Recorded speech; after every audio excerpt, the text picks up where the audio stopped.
ناظرین گرامی السلام علیکم ورحمۃ اللہ وبرکاتہ۔ سیدھی بات کے تازہ ترین پرائم ٹائم میں آپ لوگوں کا استقبال ہے۔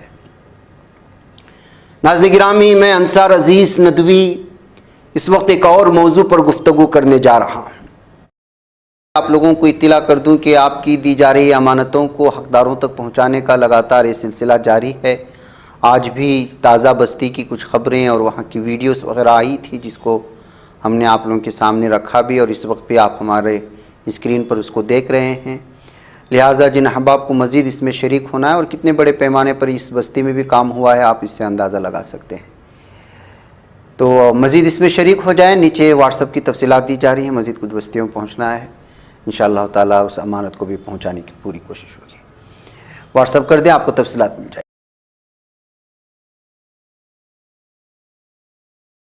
سيدنا محمد وبارك وسلم عليهم ربنا آتنا في الدنيا حسنة وفي الآخرة حسنة وقنا عذاب النار۔ یا اللہ ہمارے تمام صغیرہ کبیرہ گناہوں کو معاف فرما۔ یا اللہ پوری انسانیت کی حفاظت فرما۔ پوری دنیا میں جہاں کئی بیمار ہیں، پریشان حال ہے، یا اللہ سب بیماروں کو شفا عطا فرما۔ سب پریشان حالوں کی پریشانیوں کو دور فرما۔ یا اللہ پوری دنیا کے اندر ہمارے ملک میں اور ہماری ریاست میں امن اور سکون والا ماحول عطا فرما۔ خصوصاً جو یہاں پر اس وقت سیدھی بات فاؤنڈیشن کی طرف سے راشن پہنچا ہے، یہاں کے غریب بیواؤں کے لیے اور مزدوروں کے لیے، یتیموں کے لیے، یا اللہ اس کو اپنی بارگاہ کے اندر قبول فرما۔ یا اللہ جن جن لوگوں نے اس کے لیے کوششیں کی، محنتیں کی ہیں، اپنا مال خرچ کیا ہے، یا اللہ انہیں اس کا جزائے خیر عطا فرما۔ تمام تر پریشان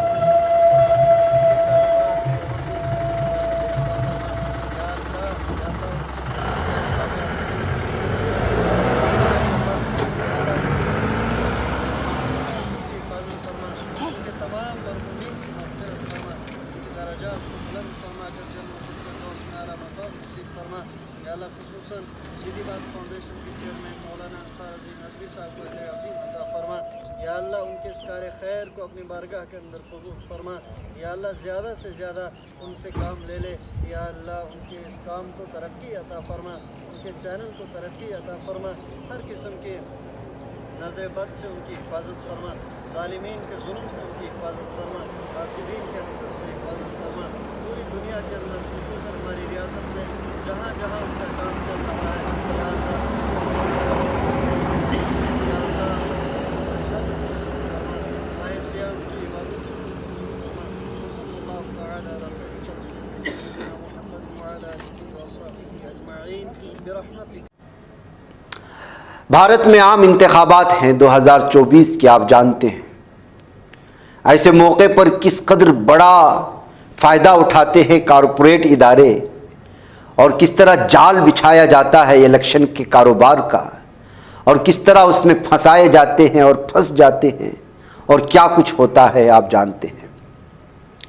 افتخار گیلانی صاحب اس طرح کے موضوعات پر لکھنے کے لیے بڑے ماہر ہیں۔ انہوں نے ایک تبصرہ کیا ہے، جب مطالعہ کیا تو سوچا کہ یہ بات آپ لوگوں کے سامنے کیوں نہ رکھوں، اور ان کا ماننا ہے کہ پارلیمانی جمہوریت کی داغ بیل ڈالنے والوں کے خواب و خیال میں بھی نہ رہا ہوگا کہ اس نظام کا اہم ستون یعنی الیکشن جنوبی ایشیا میں خاص طور پر کاروبار کا روپ دھار کر کے بلیک مارکیٹ سے زیادہ وسیع اور دستغیث سے زیادہ طلسماتی بن سکتا ہے۔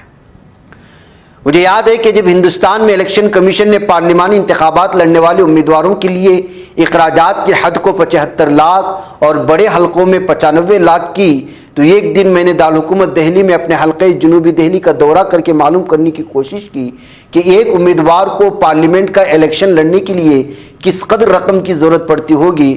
دیکھا کہ اس حلقے کے 846 پولنگ بوتھوں سے ذرا دوری پر تینوں بڑی پارٹیاں یعنی بھارتیہ جنتا پارٹی، عام آدمی پارٹی اور کانگریس کے ذیلی دفاتر کھلے ہیں، جن میں 10 سے 20 افراد ہمت وقت موجود رہتے ہیں۔ چائے ناشتے کے دور دن بھر چلتے رہتے ہیں۔ ان سبھی عارضی دفاتر کے لیے خیمہ، لاؤڈ اسپیکر، ٹرانسپورٹ کا انتظام، ووٹنگ کے دن پولنگ بوتھوں کے لیے ہر پارٹی نے 4 پولنگ ایجنٹ تعینات کیے ہوئے تھے۔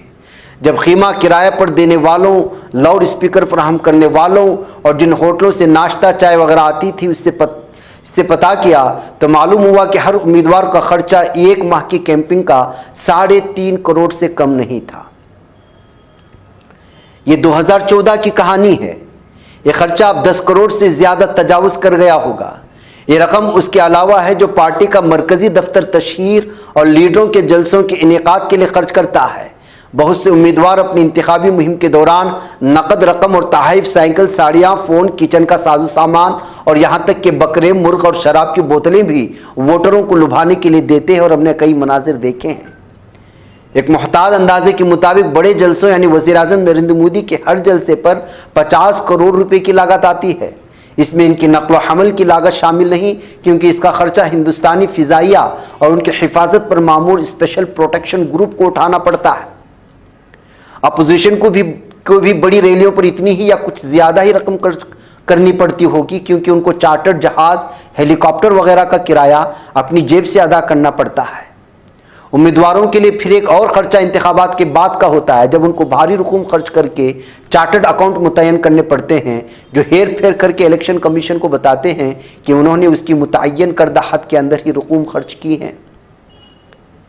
الیکشن کمیشن کے افسران نیز عوام کو بھی پتا ہوتا ہے یہ امیدوار کی مہم کا آدھے دن کا بھی خرچہ نہیں ہو سکتا، مگر کیا کیا جائے، بدعنوانی کے اصل جڑ کو درکنار کر کے اگلے 5 سال تک زبانی جمع خرچ کر کے بدعنوانی پر قدغن لگانے کے نام پر دکھانے کے لیے حریفوں کے یہاں ریڈ کروا کے پھر اگلے انتخاب کی تیاری کی جاتی ہے. حکمرانوں کو جواب دہ بنانے کے لیے جو پارلیمانی نظام اپنایا گیا تھا وہ اب سرمایہ داروں کی لونڈی بن چکا ہے. انتخابات کا طریقہ کار ہی ایسا ہے کہ اس کی جڑیں کرپشن کی زمین میں گڑی ہوئی ہیں. ہندوستان میں جہاں عام انتخابات کا بگل بچ چکا ہے، اس بار ایک اندازے کے مطابق 1.20 ٹریلین روپے یعنی 14.4 بلین ڈالر خرچ ہو جائیں گے. ان میں سے الیکشن کمیشن کا خرچ صرف 20% ہے. اسٹیٹسٹا ریسرچ ڈپارٹمنٹ کے مطابق 2019 کے انتخابات میں 550 بلین روپے خرچ کیے گئے تھے. ان میں حکمراں جماعت بی جے پی نے تقریباً 275 بلین روپے خرچ کیے. 2020 میں امریکی صدارتی اور کانگریس کے انتخابات میں بھی تقریباً 14.4 بلین ڈالر خرچ کیے گئے تھے. یعنی انتخابی اخراجات کے مقابلے میں ہندوستان امریکہ کی برابری کرنے کی پوزیشن میں پہنچ چکا ہے. فرق بس اتنا ہے کہ امریکہ میں سیاسی امیدواروں کی فنڈنگ کا سسٹم شفاف ہے، یعنی ووٹروں کو معلوم ہے کہ کون کس امیدوار کو رقوم فراہم کر رہا ہے اور اس کے بدلے میں کیا فائدے چاہتا ہے. جنوبی ایشیا کی جمہوریت میں فنڈنگ کا سسٹم دبیس طلسماتی تہہ میں دبا ہوا ہے. سیاسی پارٹیوں کی فنڈنگ کو اور زیادہ پیچیدہ بناتے ہوئے 2017 میں ہندوستان کے اس وقت کے وزیر خزانہ ارون جیٹلی نے ایک عجیب و غریب اسکیم کا اعلان کیا، جس کے مطابق جو کارپوریٹ ادارے سیاسی پارٹیوں کو رقوم دینا چاہتے ہیں وہ اسٹیٹ بینک آف انڈیا جا کر بانڈ خریدیں جس پر کسی کا نام درج نہیں ہوگا، یا ایسا ہی سسٹم ہے جسے پوسٹ آفس سے پوسٹل آرڈر ملتا تھا. مگر ظاہر سی بات ہے کہ بینک جو وزارت خزانہ کے تحت کام کرتا ہے اپنے پاس تو ریکارڈ رکھتا ہی ہے اور حکمرانوں کو اس تک رسائی تو ہوتی ہی ہے. یہ سسٹم اس لیے لاگو کیا گیا تھا تاکہ سیاسی پارٹیوں اور عوام سے یہ پوشیدہ رکھا جائے کہ کس کارپوریٹ ادارے نے کس پارٹی کو کتنی رقوم دی. کارپوریٹ اداروں کو تحفظ دینا مقصود تھا تاکہ اگر کوئی ایسی پارٹی پاور میں آتی ہے جس کو انہوں نے فنڈ نہ کیا ہو اور اس کے عتاب کا شکار نہ ہو جائے. مگر بھلا وہ سپریم کورٹ کا جس نے حال ہی میں اس سسٹم کو کلعدم کر کے حکم دیا کہ ووٹروں کے لیے جاننا لازم ہے کہ جس پارٹی کو ووٹ دے رہے ہیں اس کو کون رقم دے رہا ہے. کورٹ نے اسٹیٹ بینک آف انڈیا کو حکم دیا کہ یہ ڈیٹا فل فور الیکشن کمیشن کے حوالے کرے اور الیکشن کمیشن کو ہدایت دی کہ اس کو اپنی ویب سائٹ پر عام کر دے. بینک نے پہلے تو لیل سے کام لے کر اس کو جون تک ٹالنے کی کوشش کی، مگر کورٹ کے سخت رویے کے بعد اس کو یہ ڈیٹا عام کرنا ہی پڑا. ان اعداد و شمار کے مطابق حکمران بی جے پی کو 2018 سے 2022 تک کل 92 بلین روپے یعنی کہ 1.1 بلین ڈالر روپے کے بانڈ ملے، یعنی کل انتخابی بانڈز کی مالیت کا 57% اس نے حاصل کیا. اہم پوزیشن کانگریس پارٹی کو اسی مدت میں 9.6 بلین روپے یا 10% بانڈ ملے. اب اہم بات یہ ہے کہ کچھ کارپوریٹ اداروں نے خسارے میں ہوتے ہوئے بھی دل کھول کر سیاسی جماعتوں کو چندہ دیا، جس کی بس یہی ایک توضیح سامنے آ سکتی ہے کہ یہ شاید شیل کمپنیاں تھیں. انتخابی بانڈز خریدنے والی 200 سر فہرست فرموں میں سے کم از کم 16 نے اس وقت عطیہ دیا جب ان کا اپنا کاروبار پچھلے 3 سالوں سے مسلسل خسارے میں چل رہا تھا. وہ اپنے شیئر ہولڈرز کو پیسہ دینے کی پوزیشن میں نہیں تھے، مگر مجموعی طور پر سیاسی جماعتوں کو انہوں نے 7 ارب روپے کا عطیہ دیا. اس میں 460 کروڑ روپے یعنی 60% سے زیادہ بی جے پی کو دیے گئے. ہندوستان میں کمپنی ایکٹ کی روح سے کوئی کمپنی پچھلے 3 مالی سالوں میں کمائے گئے اوسط منافع کا صرف 7.5% ہی سیاسی یا سماجی کاموں کے لیے عطیہ کر سکتی تھی، تاکہ کمپنی کے شیئر ہولڈرز کے مفادات کا تحفظ ہو سکے اور کمپنی کے افسران ان کے خون پسینے کی کمائی لٹاتے نہ پھریں۔ مثال کے طور پر اگر کسی کمپنی نے 3 سال کے لیے اوسطاً 100 روپے کا منافع کمایا تو اسے چوتھے سال میں صرف 7.5 روپے عطا کرنے کی اجازت تھی۔ یہ عام فہم ہے کہ کوئی بھی کمپنی جو اپنے منافع سے غیر متناسب عطیہ کرتی ہے وہ کالے دھن کو سفید بنانے میں ملوث ہو سکتی ہے۔ مگر 2017 میں ہی جب الیکٹورل بانڈ کی اسکیم نافذ کی گئی تو خاموشی کے ساتھ کمپنی ایکٹ کی اس ایک لائن کو ختم کر دیا گیا ہے۔